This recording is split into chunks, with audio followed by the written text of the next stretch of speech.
मरकुस रचित सुसमाचार अध्याय 1।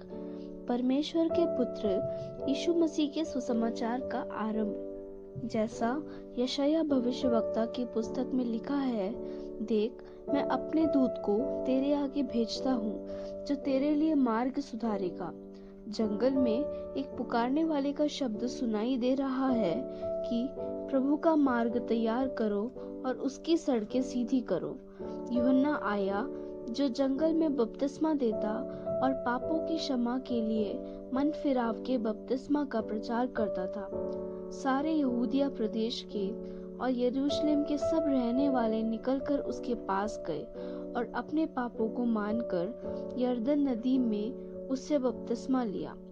यूहन्ना ऊँट के रोम का वस्त्र पहने और अपनी कमर में चमड़े का कटिबंध बांधे रहता था तथा टिड्डियां और वन मधु खाया करता था और यह प्रचार करता था, मेरे बाद वह आने वाला है जो मुझसे शक्तिमान है। मैं इस योग्य नहीं कि झुककर उसके जूतों का बंद खोलूं।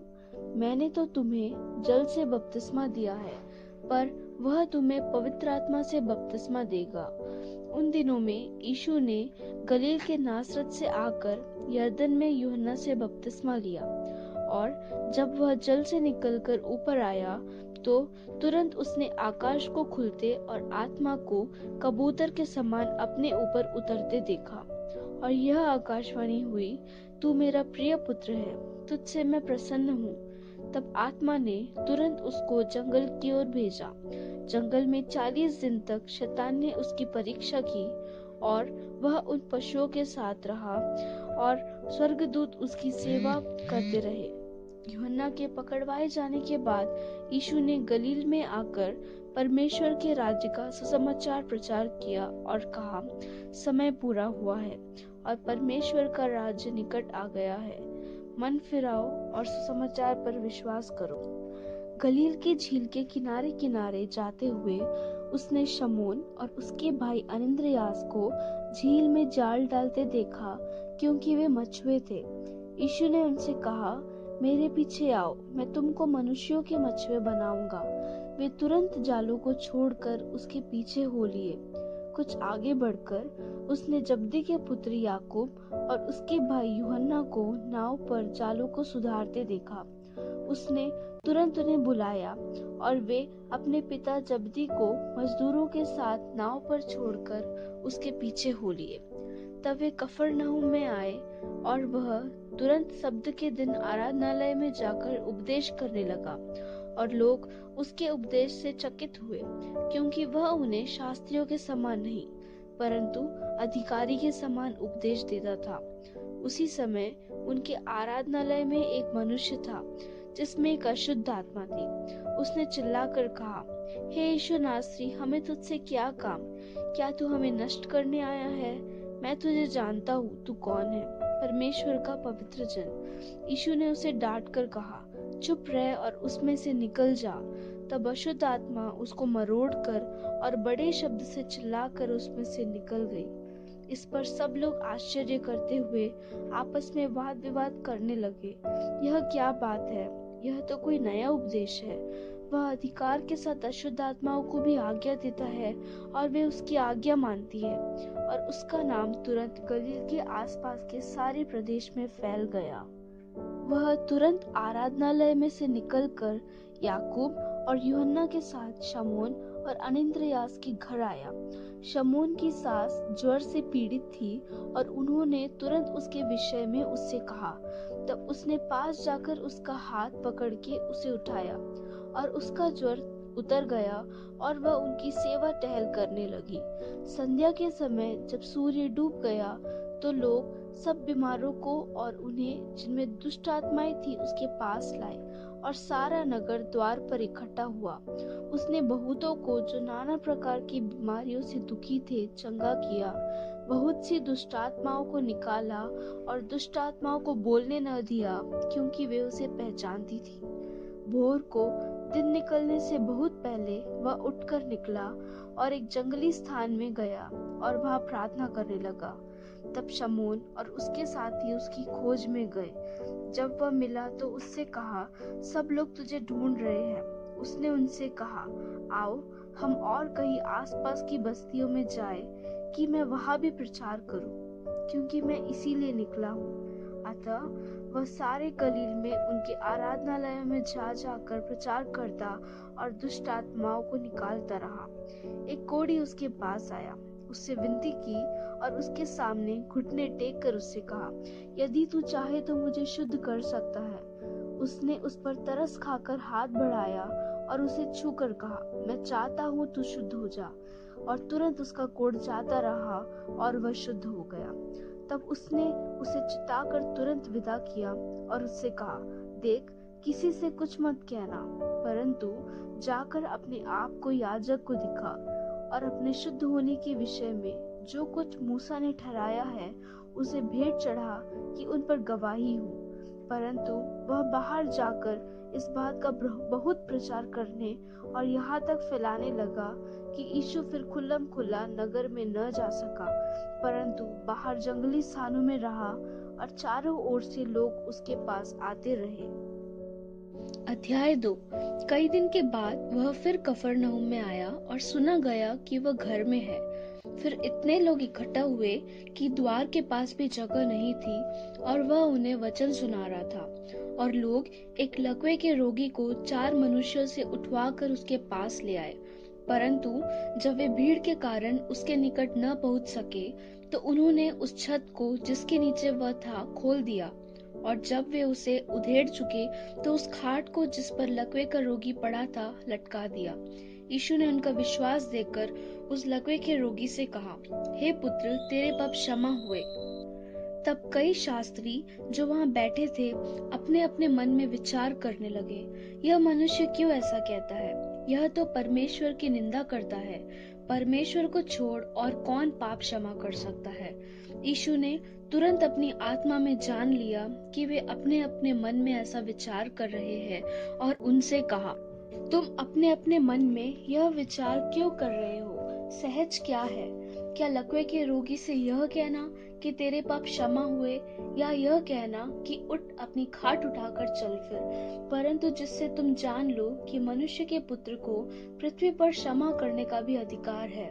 उसने उस लकवे के रोगी से कहा, मैं तुझसे कहता हूँ, उठ अपनी खाट उठाकर अपने घर चला जा। वह उठा और तुरंत खाट उठाकर सबके सामने से निकलकर चला गया। इस पर सब चकित हुए और परमेश्वर की बड़ाई करके कहने लगे, हमने ऐसा कभी नहीं देखा।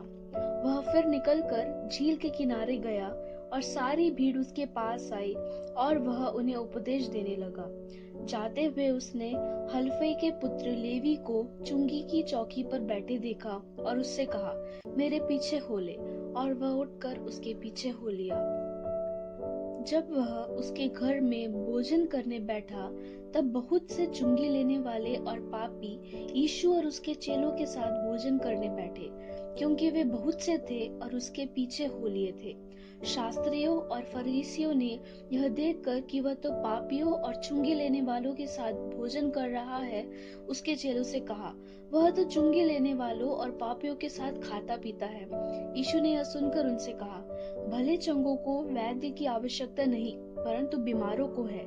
मैं धर्मियों को नहीं परंतु पापियों को बुलाने आया हूँ। यूहन्ना के चेले और फरीसी उपवास करते थे, अतः उन्होंने आकर उससे यह कहा, यूहन्ना के चेले और फरीसियों के चेले क्यों उपवास रखते हैं, परंतु तेरे चेले उपवास नहीं रखते?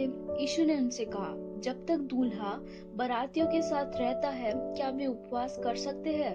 अतः जब तक दूल्हा उनके साथ है तब तक वे उपवास नहीं कर सकते, परंतु वे दिन आएंगे जब दूल्हा उनसे अलग किया जाएगा, उस समय वे उपवास करेंगे। कोरे कपड़े का पैबंद पुराने वस्त्र पर कोई नहीं लगाता, नहीं तो वह पैबंद उसमें से कुछ खींच लेगा, अर्थात नया पुराने से, और वह पहले से अधिक फट जाएगा। नए दाखरस को पुरानी मशकों में कोई नहीं रखता, नहीं तो दाखरस मशकों को फाड़ देगा और दाखरस और मशकें दोनों नष्ट हो जाएंगी, परंतु नया दाखरस नई मशकों में भरा जाता है। ऐसा हुआ कि वह सब्त के दिन खेतों में से होकर जा रहा था, उसके चेले चलते हुए बालें तोड़ने लगे। तब फरीसियों ने उससे कहा, देख, ये सब्त के दिन वह काम क्यों करते हैं जो उचित नहीं। उसने उनसे कहा, क्या तुमने यह कभी नहीं पढ़ा कि जब दाऊद को आवश्यकता हुई और जब वह और उसके साथी भूखे हुए, तब उसने क्या किया था? उसने कैसे अबियातार महायाजक के समय परमेश्वर के भवन में जाकर भेंट की रोटियां खाई, जिसका खाना याजकों को छोड़ और किसी को भी उचित नहीं, और अपने साथियों को भी दी। तब उसने उनसे कहा, शब्द का दिन मनुष्य के लिए बनाया गया है, न कि मनुष्य शब्द के दिन के लिए। इसलिए मनुष्य का पुत्र शब्द के दिन का भी स्वामी है। अध्याय 3। वह फिर आराधनालय में गया। वहाँ एक मनुष्य था जिसका हाथ सूख गया था, और वे उस पर दोष लगाने के लिए उसकी घात में लगे हुए थे कि देखे वह शब्द के दिन उसे चंगा करता है कि नहीं। उसने सूखे हाथ वाले मनुष्य से कहा, बीच में खड़ा हो, और उनसे कहा, क्या शब्द के दिन भला करना उचित है या बुरा करना, प्राण को बचाना या मारना? पर वे चुप रहे। उसने उनके मन की कठोरता से उदास होकर उनको क्रोध से चारों ओर देखा और उस मनुष्य से कहा, अपना हाथ बढ़ा। उसने बढ़ाया और उसका हाथ अच्छा हो गया। तब फरीसी बाहर जाकर तुरंत हेरोदियों के साथ उसके विरोध में सम्मति करने लगे कि उसे किस प्रकार नष्ट करे। यीशु अपने चेलों के साथ झील की ओर चला गया, और गलील से एक बड़ी भीड़ उसके पीछे हो ली, और यहूदिया और यरूशलेम और इदूमिया और यरदन के पार और सूर और सैदा के आसपास से एक बड़ी भीड़ यह सुनकर कि वह कैसे अचंभे के काम करता है, उसके पास आई। उसने अपने चेलों से कहा, भीड़ के कारण एक छोटी नाव मेरे लिए तैयार रहे, ताकि वे मुझे दबा न सके। क्योंकि उसने बहुतों को चंगा किया था, इसलिए जितने लोग रोगग्रस्त थे उसे छूने के लिए उस पर गिरे पड़ते थे। अशुद्ध आत्माएं भी जब उसे देखती थी तो उसके आगे गिर पड़ती थी और चिल्लाकर कहती थी कि तू परमेश्वर का पुत्र है। और उसने उन्हें बहुत चिताया कि मुझे प्रकट न करना। फिर वह पहाड़ पर चढ़ गया, और जिन्हें वह चाहता था उन्हें अपने पास बुलाया, और वे उसके पास आए। तब उसने 12 पुरुषों को नियुक्त किया कि वे उसके साथ साथ रहे, और वह उन्हें भेजे कि वे प्रचार करें और दुष्ट आत्माओं को निकालने का अधिकार रखे। वे ये है, शमौन जिसका नाम उसने पतरस रखा, और जबदी का पुत्र याकूब, और याकूब का भाई यूहन्ना जिनका नाम उसने बुअनर्गिस अर्थात गर्जन के पुत्र रखा, और अनिन्द्रियास और फिलिपुस और बर्तुल्मै और मत्ती और थोमा और हल्फई का पुत्र याकूब और तद्दै और शमौन कनानी और यहूदा इस्करियोती जिसने उसे पकड़वा भी दिया। तब वह घर में आया, और ऐसी भीड़ इकट्ठी हो गई कि वे रोटी भी न खा सके। जब उसके कुटुंबियों ने यह सुना तो वे उसे पकड़ने के लिए निकले, क्योंकि वे कहते थे कि उसका चित्त ठिकाने नहीं है। शास्त्री भी जो यरूशलेम से आए थे यह कहते थे, उसमें शैतान है, और वह दुष्ट आत्माओं के सरदार की सहायता से दुष्ट आत्माओं को निकालता है। इसलिए वह उन्हें पास बुलाकर उनसे दृष्टांतों में कहने लगा, शैतान कैसे शैतान को निकाल सकता है? यदि किसी राज्य में फूट पड़े तो वह राज्य कैसे स्थिर रह सकता है? और यदि किसी घर में फूट पड़े तो वह घर कैसे स्थिर रह सकेगा? इसलिए यदि शैतान अपना ही विरोधी होकर अपने में फूट डाले तो वह कैसे बना रह सकता है? उसका तो अंत ही हो जाता। परंतु कोई मनुष्य किसी बलवंत के घर में घुसकर उसका माल नहीं लूट सकता, जब तक कि वह पहले उस बलवंत को बांध न ले, और तब उसके घर को लूट लेगा। मैं तुमसे सच कहता हूँ कि मनुष्यों की संतान के सब पाप और निंदा जो वे करते हैं क्षमा की जाएगी, परंतु जो कोई पवित्र आत्मा के विरुद्ध निंदा करे वह कभी भी क्षमा न किया जाएगा, वरन वह अनंत पाप का अपराधी ठहरता है, क्योंकि वे यह कहते थे कि उसमें अशुद्ध आत्मा है। तब उसकी माता और उसके भाई आए और बाहर खड़े होकर उसे बुलवा भेजा। भीड़ उसके आसपास बैठी थी, और उन्होंने उससे कहा, देख, तेरी माता और तेरे भाई बाहर तुझे ढूंढते हैं। उसने उन्हें उत्तर दिया, मेरी माता और मेरे भाई कौन हैं? और उन पर जो उसके आसपास बैठे थे दृष्टि करके कहा, देखो, मेरी माता और मेरे भाई ये है, क्योंकि जो कोई परमेश्वर की इच्छा पर चले वही मेरा भाई और बहन और माता है। अध्याय 4।